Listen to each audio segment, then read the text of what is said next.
saya hormati, tadi kami Menko PMK, Menko Polkam, Menteri Agama, Menteri Perikanan dan Kelautan, KKP, mendampingi Bapak Wakil Presiden untuk menerima Wakil Perdana Menteri Malaysia. Jadi ada beberapa hal yang dibahas, yaitu peningkatan kerjasama ekonomi, terutama sekali kerjasama ekonomi di kawasan Batam dan Johor, kemudian juga kerjasama untuk industri halal, karena Indonesia dan Malaysia ini adalah masyarakat Muslim yang terbesar di Asia Tenggara.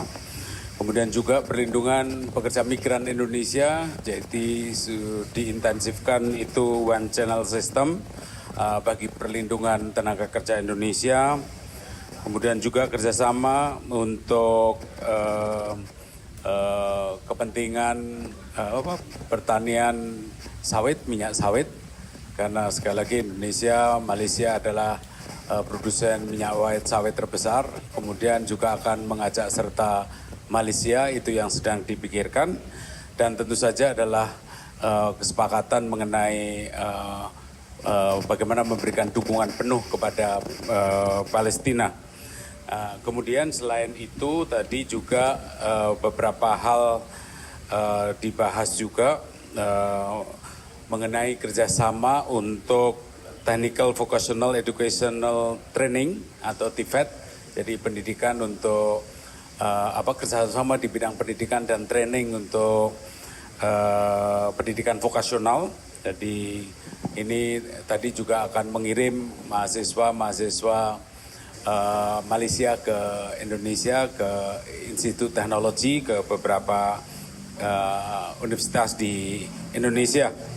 Dan juga tadi Pak Wakil Perdana Menteri juga menegaskan tentang pentingnya kerjasama pariwisata, karena tahun 2026 nanti itu adalah tahun pariwisata Malaysia. Jadi beliau juga minta izin untuk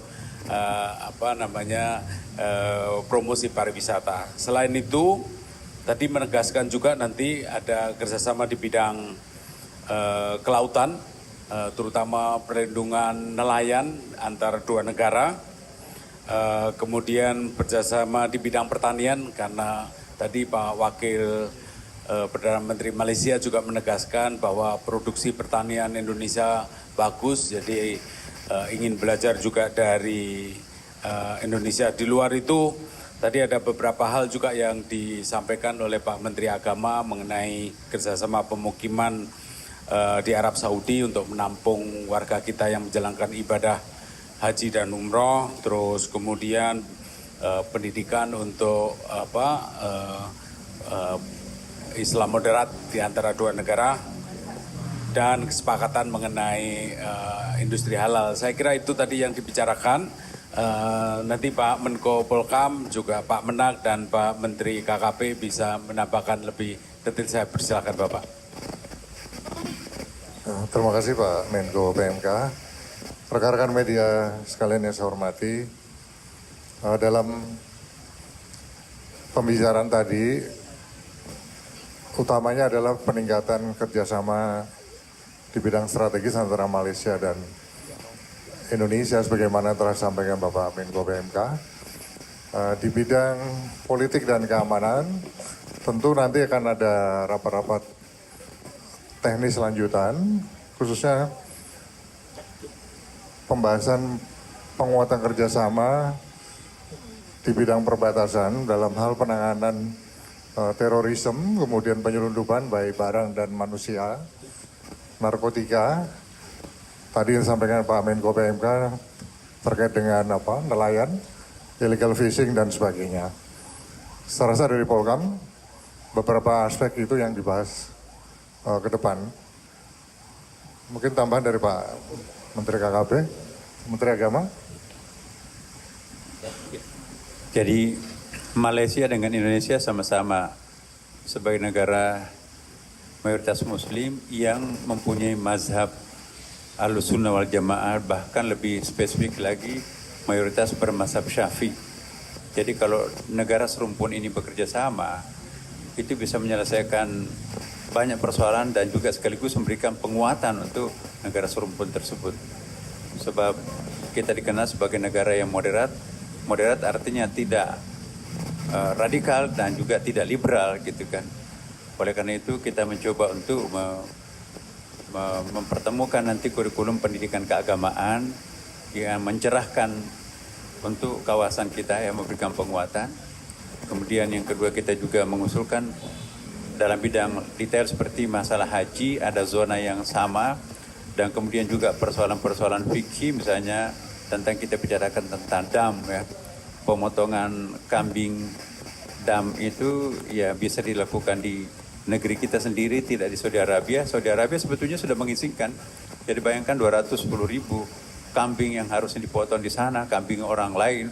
Nah kalau itu nanti dipotong di Indonesia sebanyak itu, kambing kita, kemudian yang memakan dagingnya semuanya adalah dari kita. Nah jadi kita tinggal mempersemakan wawasan mazhab Syafi'i, mazhab Ahlussunnah wal Jamaah. Kalau itu dimungkinkan, Saudi Arabia memberikan izin untuk itu. Saya kira itu yang paling penting. Terima kasih.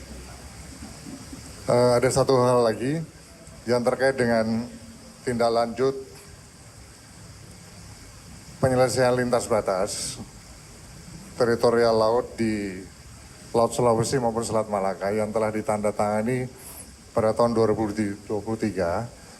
Ini juga akan dibicarakan teknis untuk pelaksanaan di lapangan, termasuk juga demarkasi batas darat di segmen Pulau Subatik dan West Pilar yang telah disetujui pada bulan Februari tahun 2025. Tentu semua ini akan ada tindak lanjutnya yang akan dibahas pada mekanisme perjanjian bilateral teknis nanti di tingkat pelaksana.